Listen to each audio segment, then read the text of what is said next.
Boa noite, bom dia, boa tarde, boa noite, depende da hora que você está vendo isso aqui, se estiver vendo a gravação. E hoje a gente vai falar sobre desmistificando o desenvolvimento ágil. Esse é um assunto, eu decidi colocar esse assunto, né, a gente vai sempre intercalando, né, hard skills, soft skills, visão estratégica, e eu decidi botar esse assunto porque surgiu uma polêmica sobre as minhas opiniões sobre o Scrum, que isso movimentou discussões, né, da galera e tudo mais, também teve no Instagram 1 milhão de perguntas sobre... E no final das contas, por mais que eu explique, eu vi que a galera não consegue ter a perspectiva, e essa é a palavra-chave de hoje, a perspectiva sobre o desenvolvimento ágil. E qual é a metáfora que eu quero usar para o nosso processo de hoje?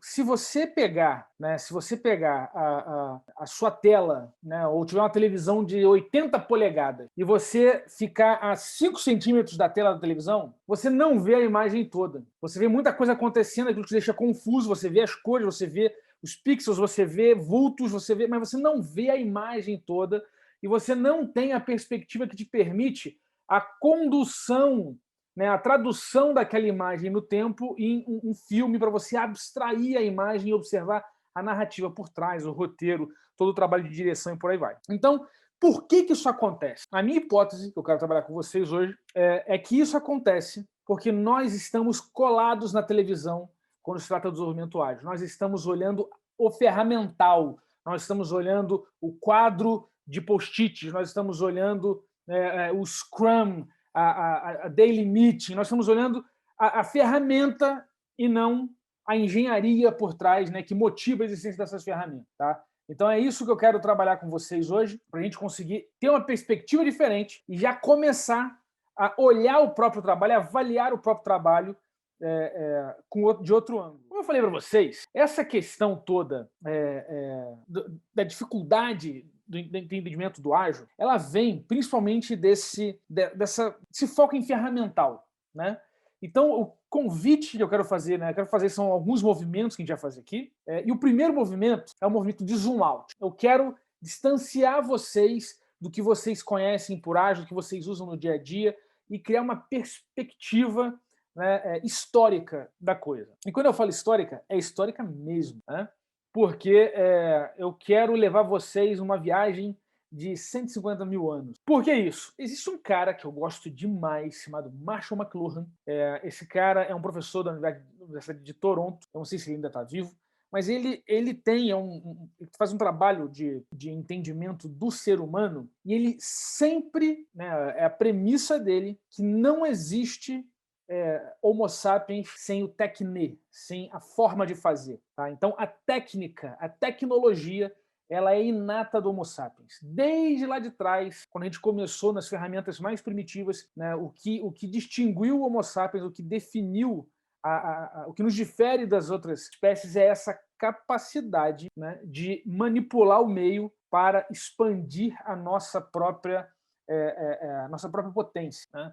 E aí, quando a gente fala da origem do ágil, o que isso tem a ver com 150 mil anos? Tem a ver que o ágil não vem de hoje. O ágil ele se manifesta hoje, mas isso é uma onda que vem crescendo historicamente ao longo de séculos, de milênios. E aí a gente precisa dar uma viajada para entender o que veio antes, que eu acho que é uma coisa muito importante. O que veio antes do ágil? Né? Depois a gente vai analisar o que motivou o surgimento do ágil, e a gente vai seguindo o nosso processo. Mas quando eu entendo o que veio antes, eu gosto de fazer uma separação nessas três estruturas aqui, né? Nesses três grandes marcos. Né?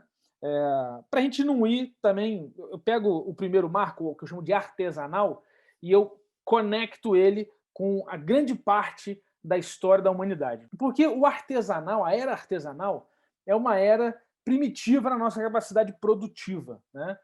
Existia uma relação 1 para 1 com a força de trabalho, com a força de transformação do mundo. Ainda que a gente tivesse técnicas avançadas de caça e tudo mais, ainda era uma coisa sofisticada para o contexto, porém, na nossa história, a gente qualifica como primitiva. E o que caracterizava essa era artesanal? Né? Isso caracteriza, né, uma era pré-industrial, né, onde as coisas eram feitas à mão. Você tem a questão do handmade, da manufatura. Né? Você tem as coisas eram feitas sob medida. Então, cada peça que você faz é a peça daquela pessoa, daquele jeito. Né? Então, não existiam padrões, apesar de existirem a compreensão das qualidades, a compreensão do que categoriza algo como bom, como melhor, como pior, você não tinha um processo produtivo padronizado, né? Tudo era muito dependente da arte do fazer, era dependente da visão de quem faz, né? E isso leva a gente para um cenário de baixa produção, né? Produção baixa, com preços inacessíveis para a maioria da população, né? Então isso é uma coisa marcante, uma coisa bem marcante dessa época, né? Que a baixa produção limita, a nossa baixa capacidade de produzir limita o acesso àquele recurso, o acesso àquele produto, o acesso àquela tecnologia aplicada. Então a gente pega isso historicamente, são diversos exemplos, desde vestuário até a parte toda de estrutura sanitária, né? Como é que a coisa se manifestava, tudo isso, a coisa foi se desenvolvendo ao longo do tempo para a gente conseguir esse desafio de como é que eu torno as coisas mais baratas para ganhar escala, para atender mais gente, né? E existe nesse processo uma natureza do trabalho. Nessa era artesanal, existe uma natureza do trabalho. Tá? Que natureza é essa? É uma natureza puramente empírica, né? que é do fazer, que é o conhecimento passado de um para o outro, o acúmulo de registros técnicos ainda é incipiente, né? Nós temos, historicamente, o primeiro manual que a gente tem notícia, tem receita, receita de pão lá na Suméria, mas nós temos também um manual, um compêndio, né, de inteligência e conhecimento, foram realmente os romanos e os gregos que registraram ali as suas estratégias militares para poder multiplicar esse conhecimento, né?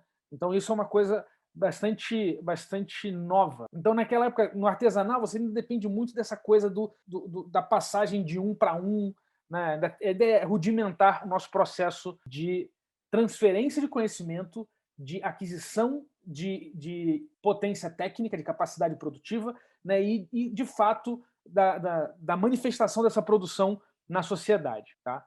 Então, isso significa que o prazo e o esforço depende de quem está fazendo. Uma pessoa consegue, com um determinado material, faz de um jeito, uma outra pessoa faz de outro, o tempo é diferente, a qualidade é diferente, o quão difícil a coisa é diferente. Né? Tudo isso leva muito tempo para você conseguir criar qual é o estado da arte. Né? Essa frase que a gente tem do estado da arte, isso vem uma coisa mais da ciência, né? Quando a gente chega lá no iluminismo para compreender, né, essa busca pela forma, né, precisa de fazer, pela verdade, né, manifesta. Então isso cria um cenário onde o trabalho artesanal ele tem uma alta variabilidade entre as instâncias do mesmo produto. Varia muito de um para o outro. Então você dificilmente vai ter as peças iguais, da mesma forma, no mesmo jeito.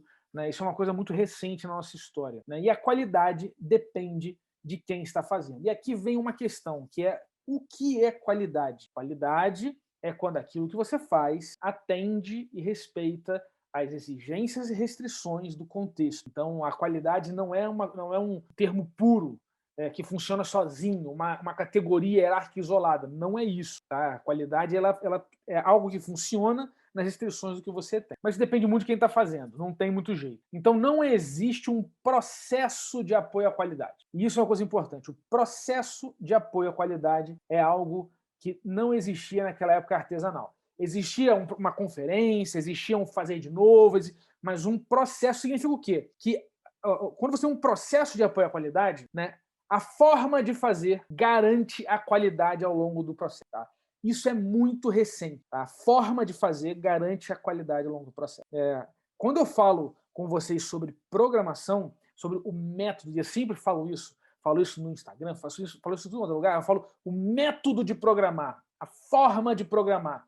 É porque eu estou falando de algo, de um jeito de fazer, de um jeito de abordar, que o jeito em si cria um processo de qualidade. Então isso é uma coisa muito, muito importante para vocês anotarem. É a diferença, né, de você programar pela inspiração e de você programar com um método de resolução de problema, com um método de execução da atividade, com um método de produção, de manifestação do seu trabalho. Tá?